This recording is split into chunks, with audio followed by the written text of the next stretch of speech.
today in Mandan, and it's I'm a Misaki in Blackfeet. I just blanked out right now. I am from Montana. I grew up on the Blackfeet Reservation. Tyson, who you heard from yesterday, is one of my classmates. We went to high school together, so we have a really illustrious class of 1992, and I think two of us represent that class. I am joining you today as a professor here at the University of Montana, as well as the chair of Native American Studies. And I'm going to talk with you a little bit about my work, but also about some of the philosophy of Indigenous science from the perspective of a health scientist. So I am a psychologist, a clinical psychologist by training, and that's where my background comes from. And I've done quite a number of years working in psychiatric epidemiology in American Indian Alaska Native communities. So a lot of my professional interest is in that domain, but a lot of my sort of center of my professional work is on healing. So as a clinician, that's the thing that I'm most interested in is how we heal as communities and how we move forward in big ways. And so really grateful that Tyson's here from Blackfeet Eco-Knowledge. They've been a really important partner to a lot of our work here in Montana that has really been focusing on how do we center American Indian voices within not only healing, but a holistic understanding of our communities. And so that's what I'll be speaking a little bit about today. The work that I do has been in some ways sponsored by, of course, the university here, but also the National Institute of Health over the years, a number of different foundations, including Robert Wood Johnson Foundation, the JPB Foundation. I've worked with veterans, with the Veterans Affairs Department. I've worked in a number of different clinical settings, including our what we call SARC here, and that's our Student Assault Resource Center. So a lot of my clinical work is focused on trauma and how we intersect with trauma as human beings. And one of the things that we know from not only literature, but from evidence-based practice is that there are things that help both people and communities following trauma. And so a lot of what you've heard over the last couple of days has been already trauma. You know, we've had a lot of trauma exposure within our communities and Indigenous communities. And so as clinicians and scientists, many of us are really looking to create or encourage or support healing methods that are traditional Indigenous ways of healing. And that doesn't sound revolutionary, however, it is when it comes to the history of science, especially psychological intervention. It's very much biased towards white people and towards white ways of healing. It's very individualistic, and those are the systems of care that we've been presented with. And when you layer upon that, it's a profit-based economy. You see that the space that's left for Indigenous forms of healing is quite small. So today you'll hear from a couple of us who are working to try to increase that space and to reclaim Indigenous ways of healing in ways that are funded by science. So that's what we're working to do. So this photo is a photo that includes one of my ancestors, who is Richard Sanderville. He was my great-uncle, great-great-uncle. He was the brother to my great-great-grandmother, Insima, or Cecile Sanderville, and she was one of the survivors of the Bear River Massacre, or the sometimes called Baker Massacre. And she survived that experience and was able to walk to Fort Shaw, or was it Fort Shaw? Fort Benton, about 70 miles in January. And that's why I'm here today.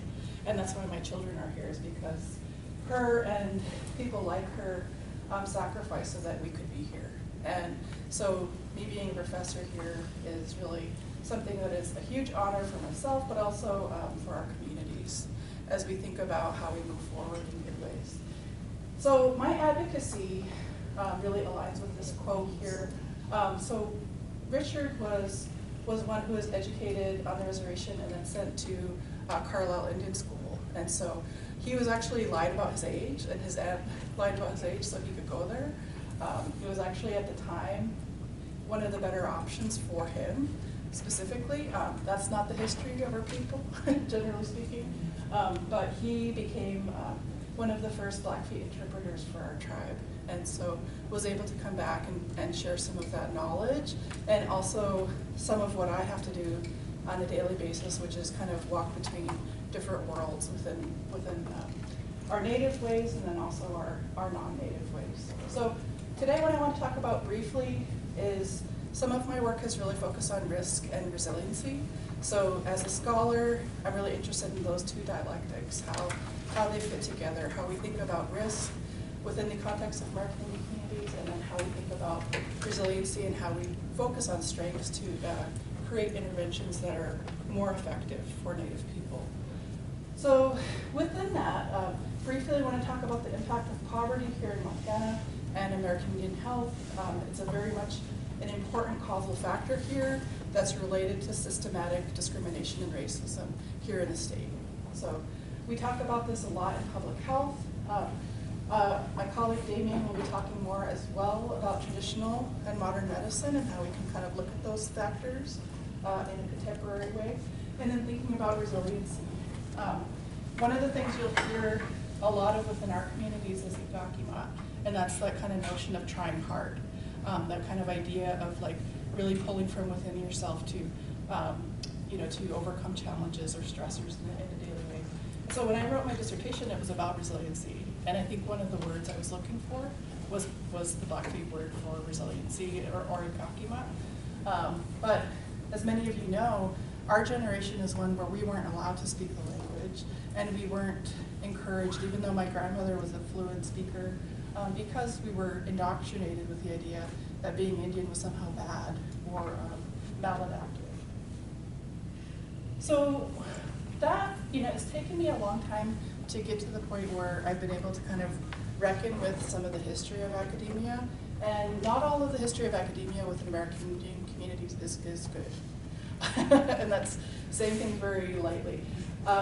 We, as a field, science and even creative scholarship, and as we know, anthropology, archaeology, have been very guilty of doing extractive science, where they take our concepts, they take our knowledge base, and they capitalize on it.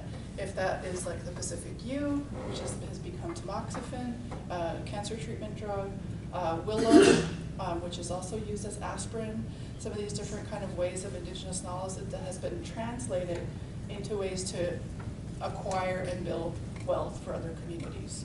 So that's something that I think many of us grapple with as Native scientists, is how do we start to look at applying the scientific knowledge that we have more directly to communities.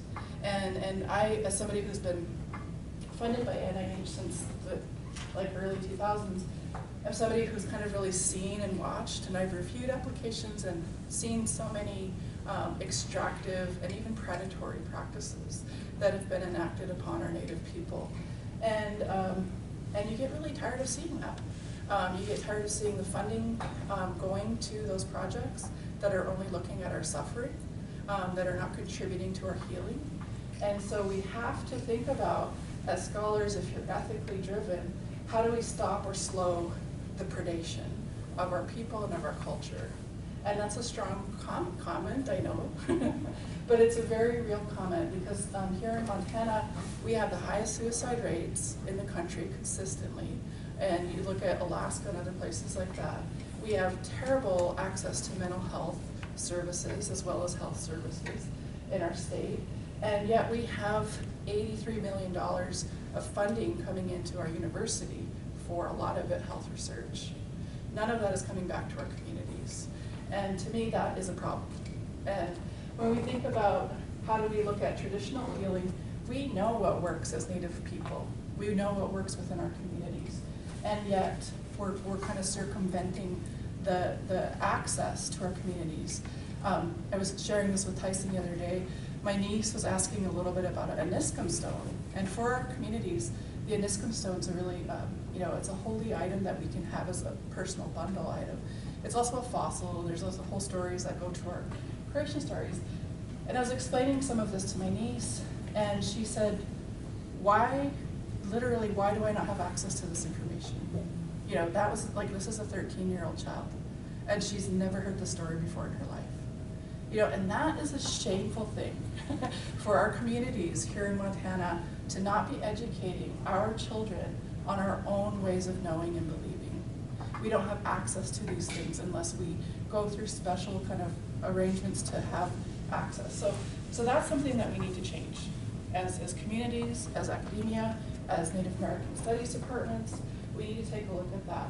So one of the things that we did, and one of the things I'm talking about today, is matriarchal storytelling. And so we did a conference last spring.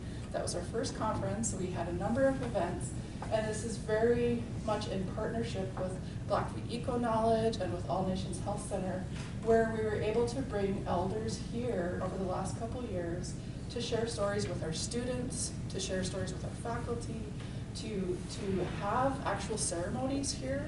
One of the things I'm most proud of in my career is that when Tyson brought a lodge last fall, right around October, we were able, it was an accident, but I'm still proud of it, but we burned a hole accidentally into like the Kentucky bluegrass of the oval over there.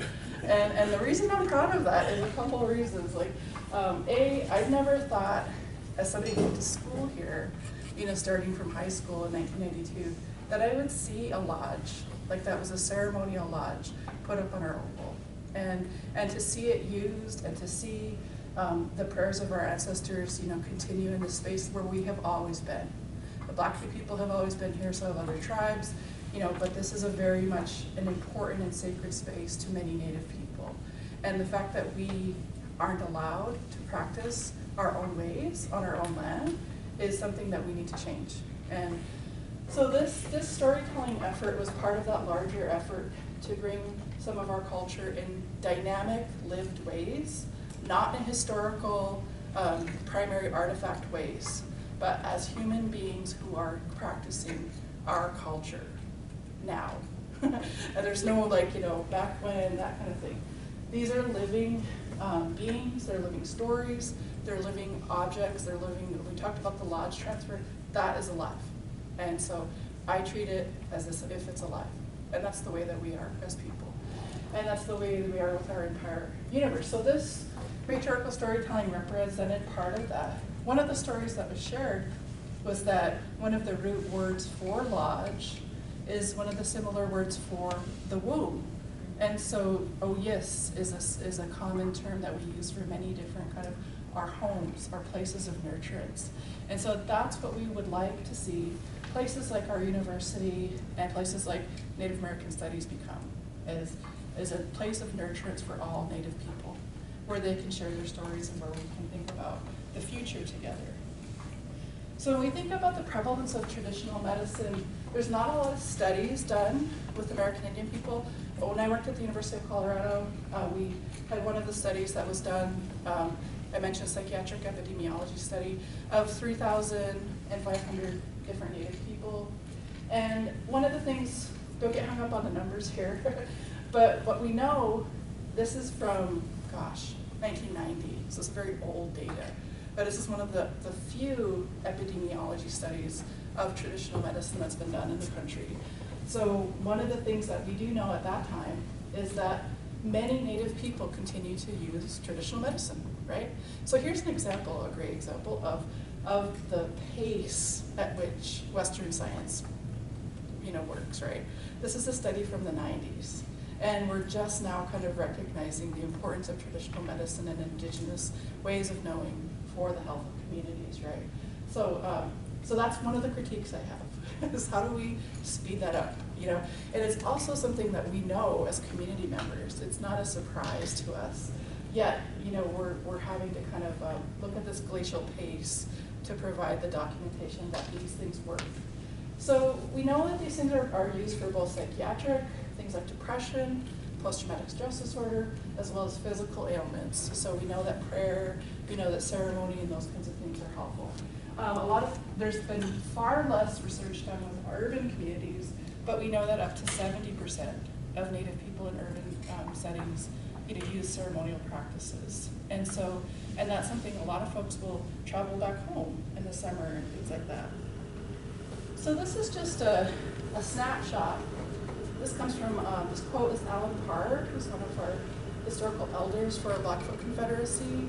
And what we're trying to do as a field, and by we, I mean, I hopefully people like you all, but this is the NAS slide in one slide, right? So we had this population collapse here in Montana, and it was largely due to disease, starvation, genocide, and continues to happen due to systematic discrimination. In our state, we have upwards of 40% of the children in foster care are Native American. We have our prison populations, 20 to 30% of those populations are Native American. These are things that show systematic discrimination across our populations.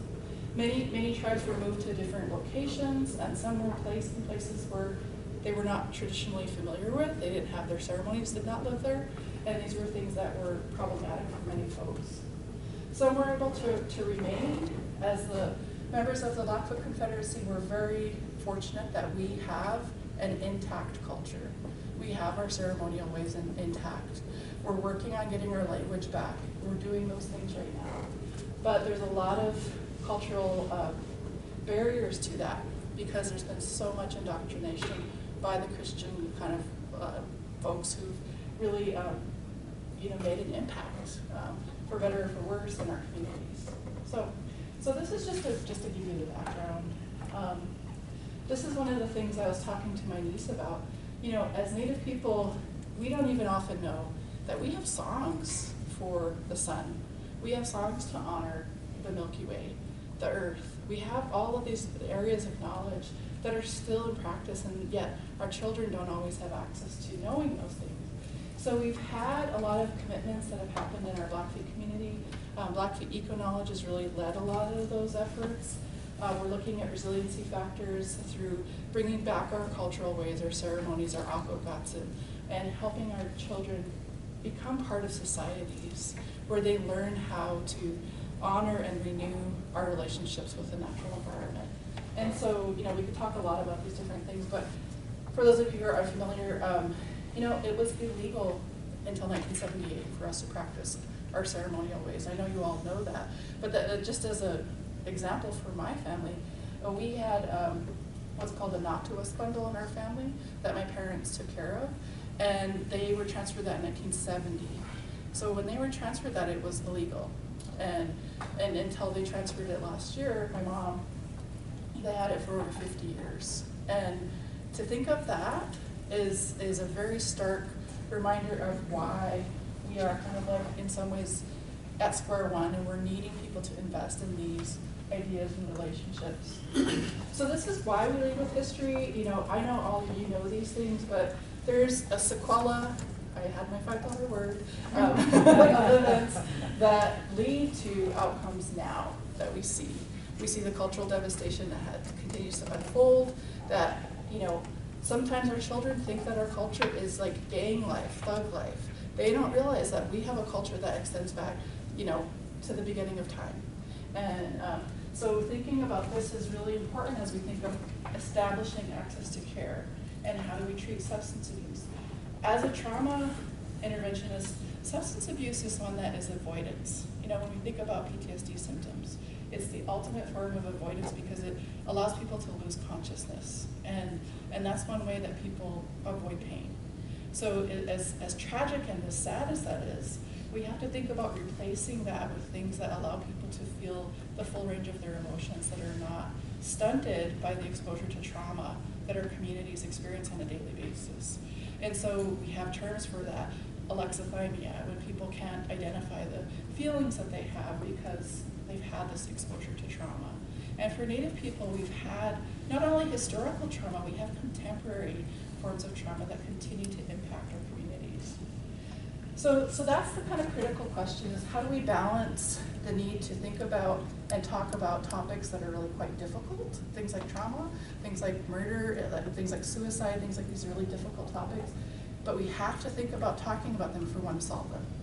And that's like, because I'm a clinician, I'm very solution focused, and that's one of the things that we have to think about. If we expect our children to be brave in this domain and talk about if they're being mistreated, we have to be brave too.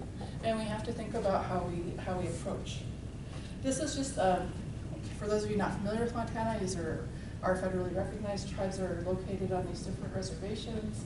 I thought this was interesting because % white only was an interesting phrase, and I found this from the Department of Health and Human Services Montana website. So just to tell you a little bit about inadvertent discrimination sort of thing.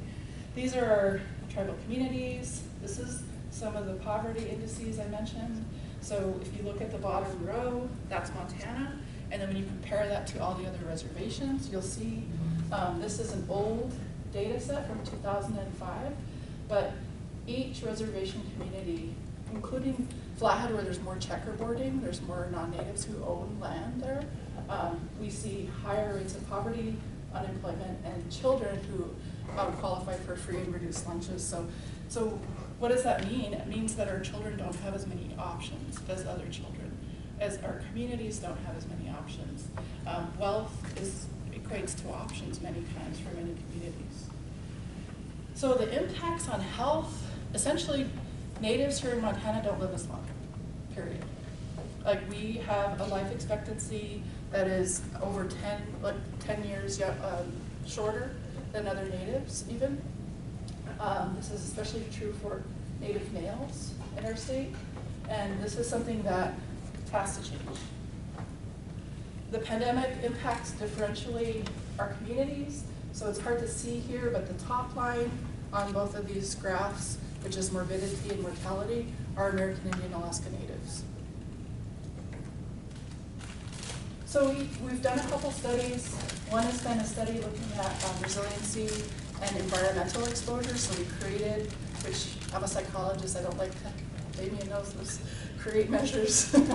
But we did create a measure of environmental exposures to climate and social stressors. And we looked at that in relationship to health, mental health, culture, and resiliency. And briefly, what we found is that there was a trauma sort of exposure factor that was associated with poorer health.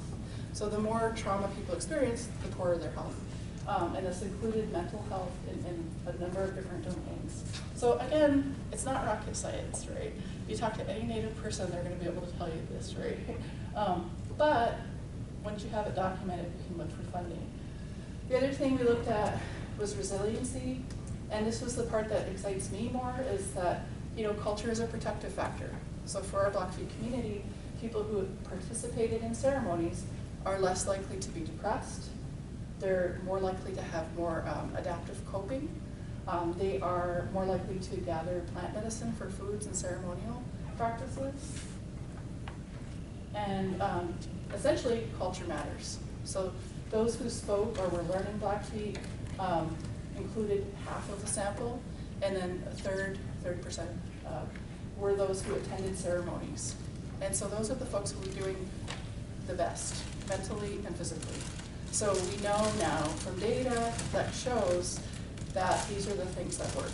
And we've controlled for a number of different factors within, and I can talk about that, but this is just like the overall bird's eye view. Culture matters, and it helps us cope. Okay, so I was getting fancy with my PowerPoints, but so Tyson helped put up this lodge, and this is the lodge that Tyson transferred to our university and to our students here. And I didn't take a better picture, sorry. There are two Innie or buffalo on either side, and the symbols on the lodge represent a number of things that Tyson could talk more about too. But you know, but it's kind of representing the valley that we're in, the hills that are that's part of our Blackfeet lodges and things, and then the small our puffballs, and those I've thought of them also as meteorites are really significant in our communities, and so because we are star people, and so that's a planned version of a meteorite in some ways. You know, I don't know, other people could correct me on that. But we know that human development is shaped by culture, and that is true for our Native people here in Montana as well. Culture profoundly influences our decisions on a daily basis. renewal and love are the kind of heart of what our ceremonial practices are about. If you have any take-home message about the Blackfeet culture, it is renewal and love, and that's what it's all about. And when we think about science and funding, it's not following that principle of how we heal and how we think about those factors. I mentioned on here too, cultural shame is something that we're really grappling with as Native people. A lot of people are ashamed that they don't speak their language. They're ashamed that they don't know their heritage or their creation stories. And they don't, feel that they have access to some of those things unless they're born to a certain family and things like that. And this is why I really appreciate Tyson and Lana's work with Blackfeet Eco-Knowledge, is that they've opened up the Akokatsin to so many people and so many generations of people. Like this summer we had our president there and the provost there and people who are, have never experienced culture in the way that we have experienced the Akokatsin. This year we brought back our Buffalo Women's Society, our Moto Geeks, and that's been the first time they've been back. I'm a member of that in over 100 years. So, this is what cultural decolonization and revitalization really looks like. This is what we're about. And as Tyson has also said in other presentations, we're the generation of sort of liberated Indians. Like, we're not asking for permission anymore. We're telling you this is what we're doing. And if you want to come along with that, if you want to help fund us, great. But we're not waiting for this glacial pace anymore to happen, because this is the important. We're talking about suicide. We're talking about depression. We're talking about our young people not wanting to live anymore. So this is a situation that requires all hands on deck. We have to get over our own egos, our own whatever our situation is, and recognize that we have to change some of these things. This is a different study. This is replicates the previous study I showed you, but we had 212 community members from Blackfeet surveyed, and what we found was that what we call ACE scores, adverse childhood experiences scores, the higher those are, the higher your risk are for a number of different factors. And one of the things that was key in predicting these domains is everyday discrimination. Now that's significant for a number of reasons. One of the reasons is that means there's lateral violence happening within the community. We have people going after each other, and we have, this idea of like the crabs in the bucket, and those sort of mean aspects of, and that's an outcome of trauma.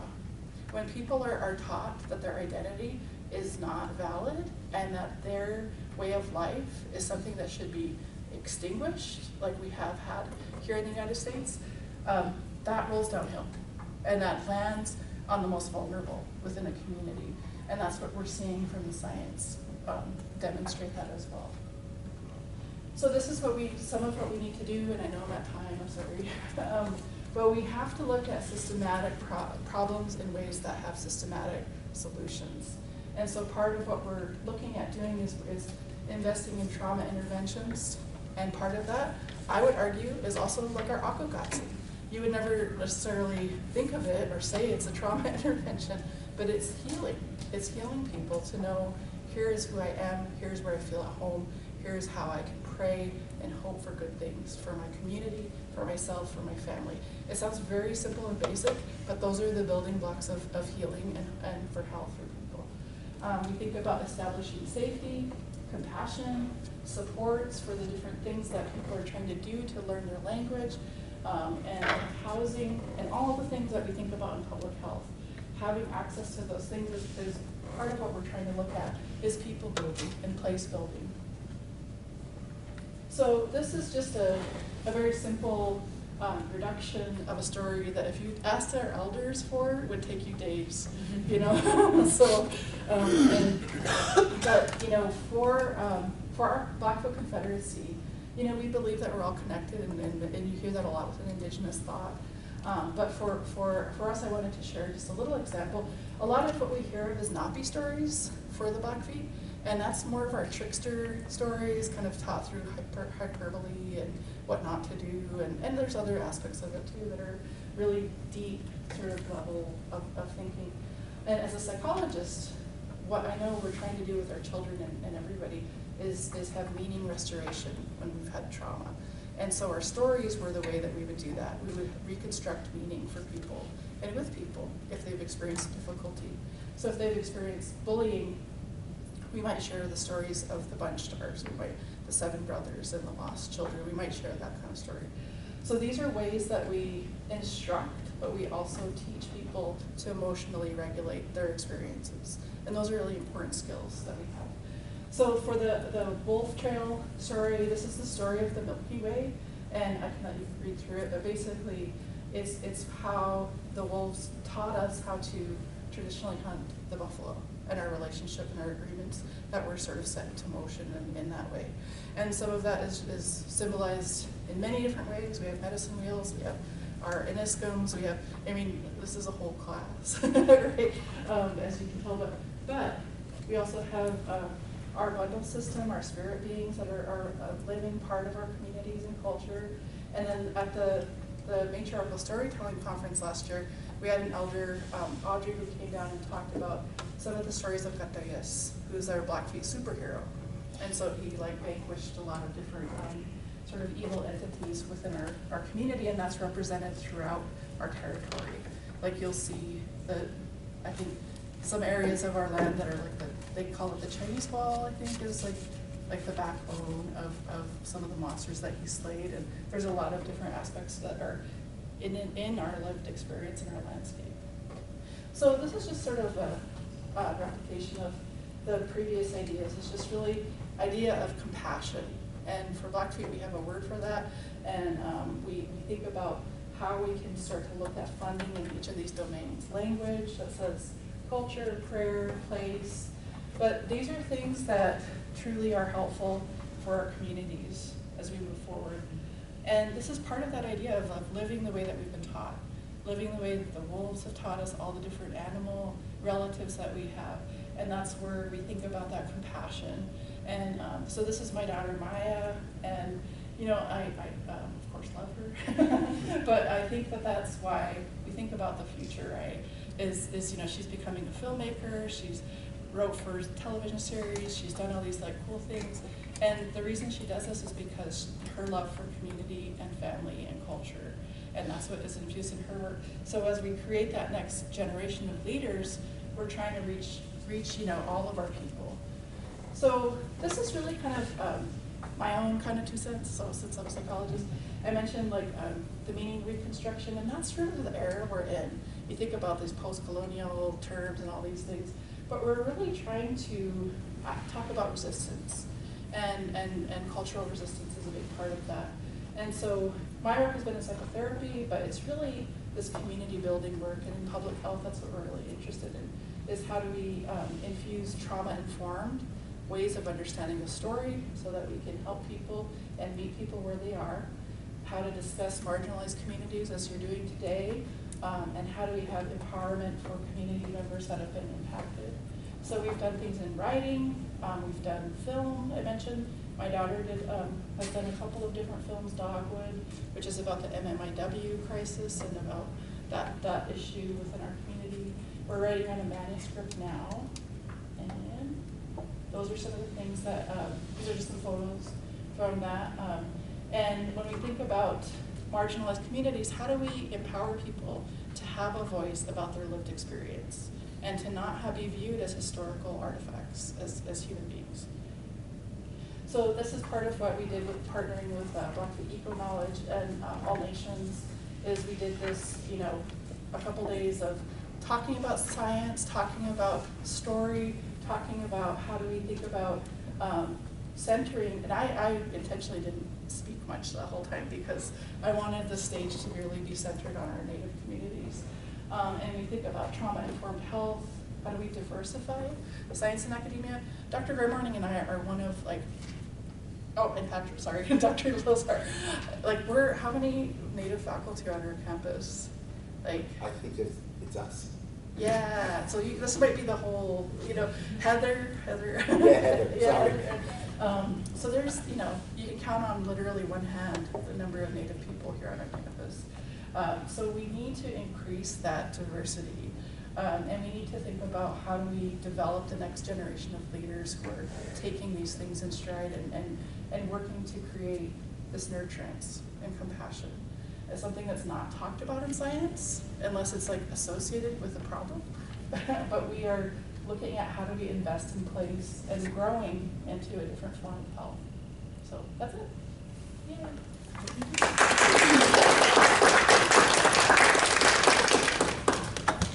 So I've just gotten older and like become more radicalized, but but that's good, I think. But any questions?